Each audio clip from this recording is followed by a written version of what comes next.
காலை வணக்கம்.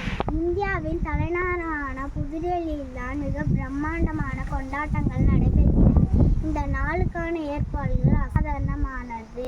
அன்றைய நிகழ்வு தேசிய கொடி ஏற்றலுடன் தங்குகின்றது. அதைத் தொடர்ந்து 21 கௌரவ துப்பாக்கி குண்டுகள் மற்றும் தேசிய கீதம் இசைக்கப்பட்டது. அப்போது பிரதமர் நாட்டு மக்களுக்கு நாம் அங்கம் வகிக்கும் சுதந்திர நாட்டிற்கு காரணமான நமது சுதந்திர போராட்ட வீரர்களின் போராட்டங்கள் மற்றும் சாதனைகள் குறித்து உரை நிகழ்த்துகிறார். தொடர்ந்து குடியரசு தினம் விழா நடைபெறுகிறது. இது இராணுவத்தின் அணிவகுப்பு மற்றும் இந்தியாவின் பல்வேறு மாநிலங்களின் கலாச்சாரங்கள், பாரம்பரியங்கள் மற்றும் சிறப்புகளின் காட்சிப்படுத்துதல் உட்பட பல்வேறு நிகழ்வுகளின் தொகுப்பாகும். இது தவறவிடக்கூடாத ஒன்று. நாடு முழுவதும் உள்ள ஒவ்வொருவரும் நேரில், தொலைக்காட்சியில் அல்லது சமூக ஊடக தளங்களில் கொண்டாட்டங்களை காண்கிறார்கள். மேலும் இந்தியாவின் குடிமகனாக இருப்பதில் பெருமிதம் மற்றும் மகிழ்ச்சியை உணர்கிறேன். அனைவருக்கும் இனிய குடியரசு தின நல்வாழ்த்துக்கள். நன்றி, வணக்கம்.